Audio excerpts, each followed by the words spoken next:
nós vamos fazer a leitura do primeiro livro dos Reis, capítulo de número 19. Nós vamos ler a partir do versículo de número 1. Vamos ler alguns versículos dentro do capítulo 19 do primeiro livro dos Reis. Acabe contou a Jezabel tudo o que Elias havia feito e como havia matado todos os profetas à espada.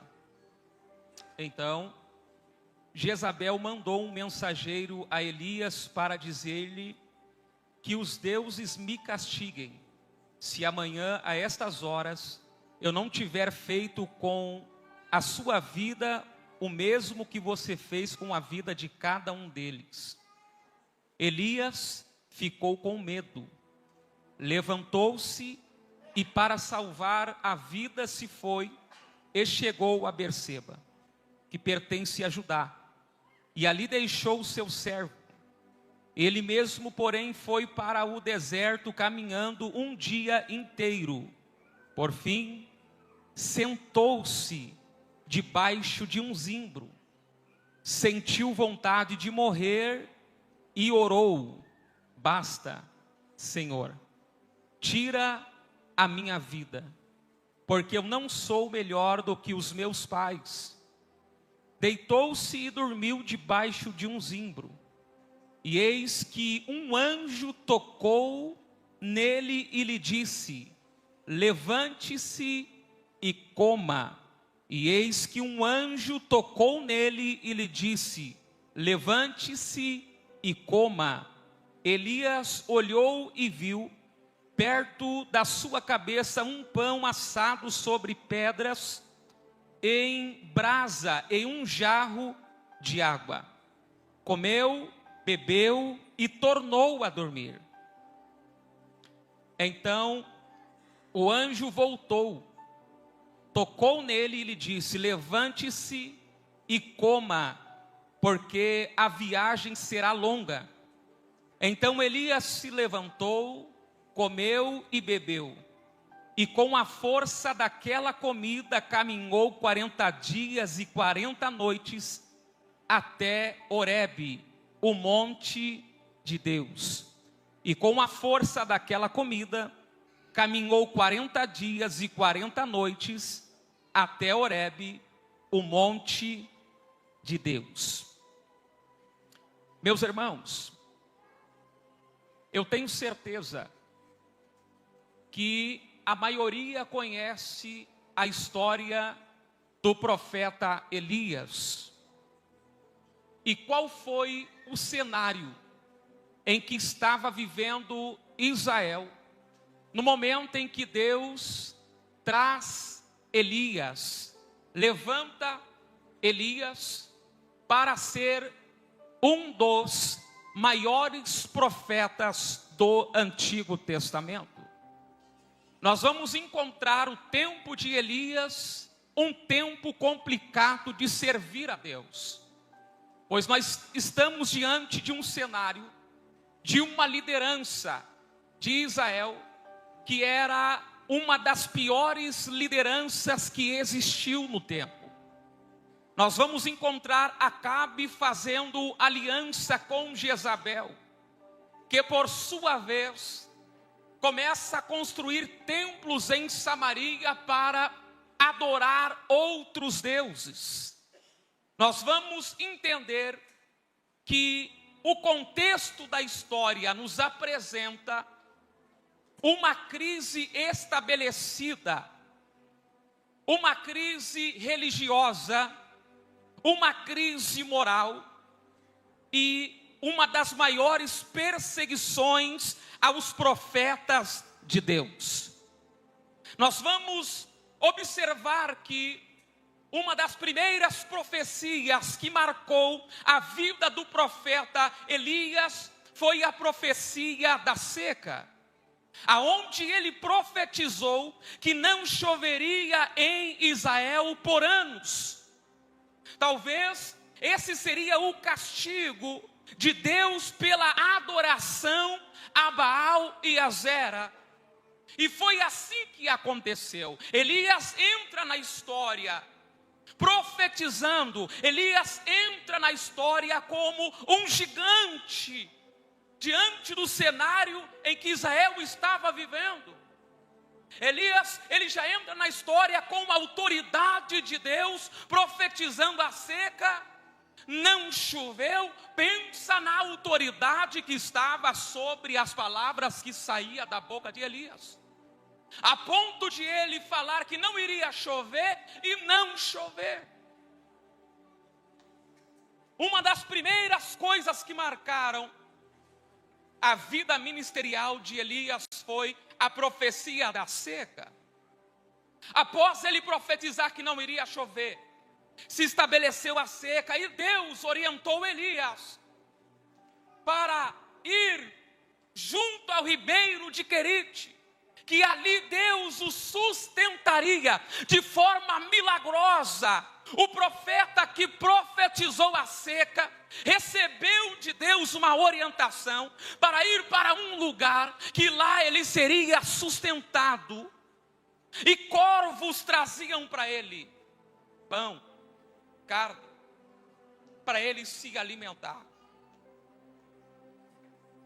Elias foi marcado, a sua história foi marcada por grandes milagres, acontecimentos. Se não bastasse o sustento milagroso, a ressurreição do filho da viúva de Sarepta. Um milagre extraordinário, não foi uma cura, foi uma ressurreição. Elias, um homem forte, um homem de Deus.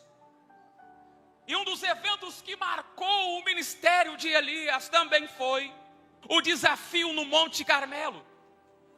Elias desafiou cerca de 450 profetas de Baal e 400 profetas de Azera.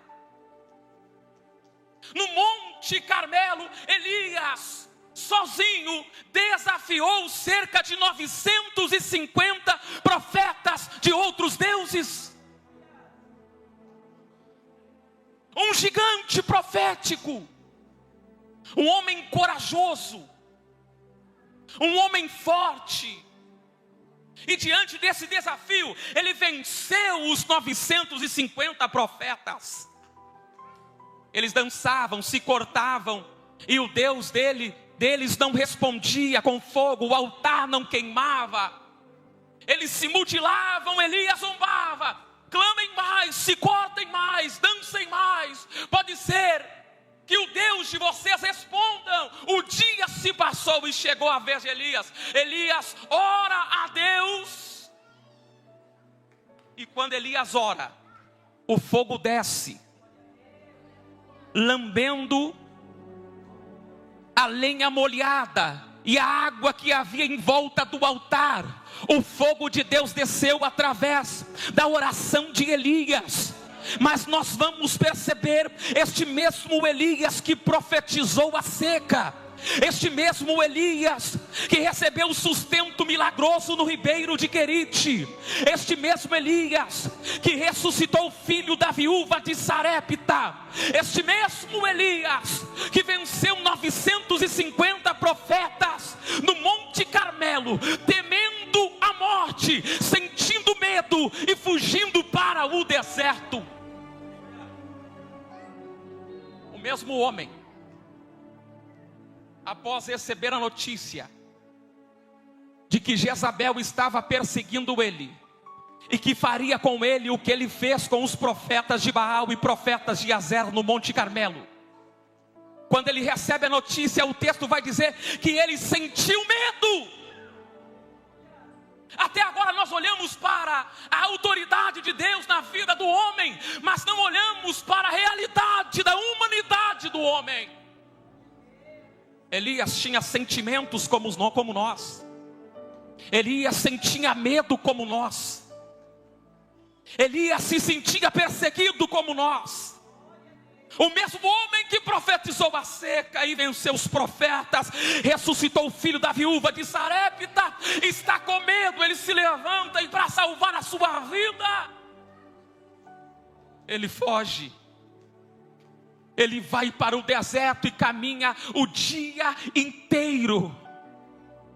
E por fim ele senta debaixo de um zimbro. Ele senta ali e ora a Deus e fala: Senhor, basta.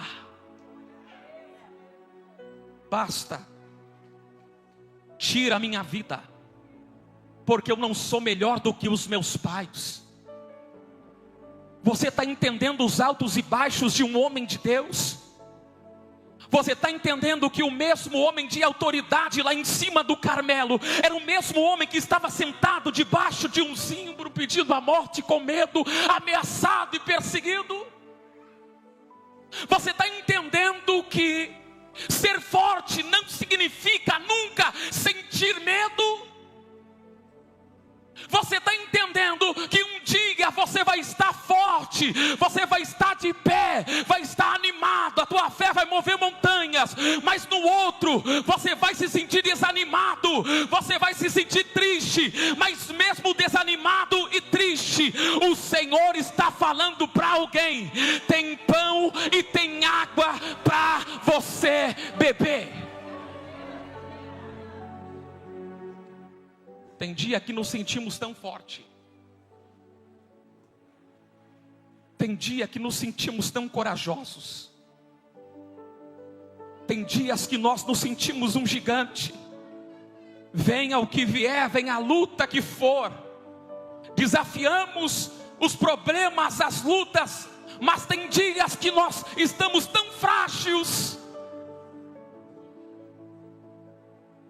que uma ameaça nos coloca no lugar da dependência de Deus e faz nós nos compararmos que nós não somos melhor do que ninguém.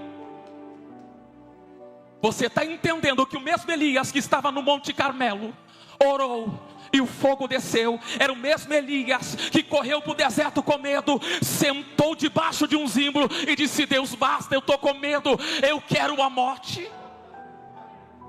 É Deus dizendo: há momentos que você está em cima, mas vai haver momentos que você está embaixo. Só que em nenhum momento eu vou te abandonar. Eu estou contigo em cima e eu estou contigo embaixo.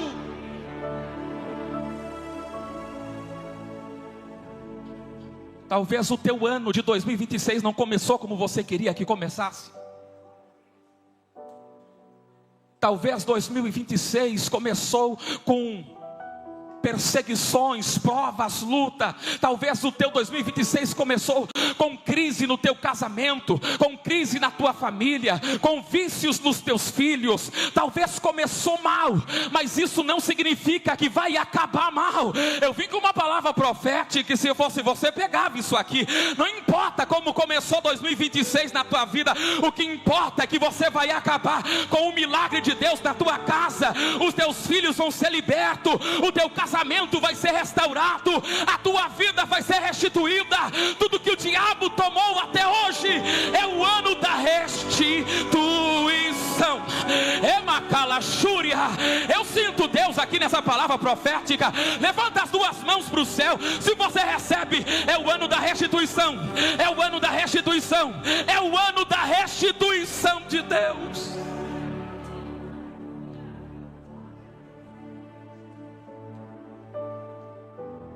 Ser forte não significa que você nunca vai ter medo.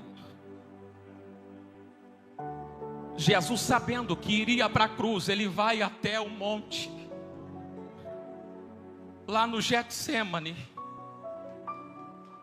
Ele chama os discípulos, falam para eles ficar vigiando enquanto ele vai orar. E na oração dele, sabendo que ele teria que enfrentar a morte de cruz, o desafio era grande, ele ora e diz: Pai, se possível for, passa de mim esse cálice, mas todavia seja feita a tua vontade.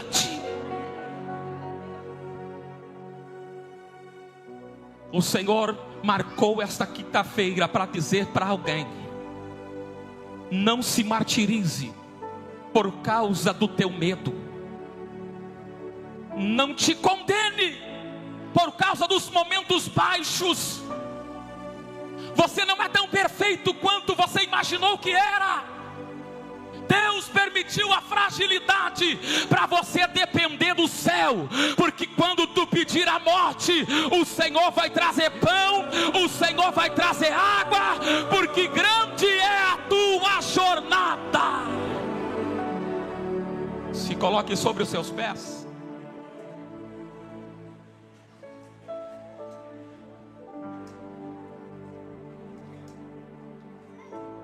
Eu tenho uma palavra profética para quem está aqui e para quem está em casa. Deus está dizendo para você: tem pão e tem água. Tem pão e tem água. Tem pão e tem água. Tem pão e tem água. Levante-se, coma e caminhe, porque grande é a tua jornada. Aonde você achou que tinha morte, Deus está trazendo vida. Aonde tu achou que era ponto final, o Senhor está botando vírgula e continuando a tua história. Há lugares para você chegar, tem um monte de Deus para você chegar. O Horebe te espera, tem glória de Deus para a tua vida. Quem crê, diga glória a Deus. Nós queremos orar. Se tem alguém aqui em nosso meio que ainda não reconheceu Jesus como o único e suficiente Salvador da sua vida, a hora é agora. As pessoas hoje, pastor Emerson, têm vários senhores, várias crenças, mas Jesus quer ser exclusivo no teu coração e na tua devoção. Se você quer dar essa exclusividade na tua vida, no teu coração para Ele, eu quero que você corra aqui na frente agora. Se você quer reconhecê-lo como o único e suficiente Salvador, deixar tudo que você aprendeu para trás com a sua família e dizer: a partir de agora eu estou declarando a esta igreja e ao mundo que eu sirvo somente a Jesus.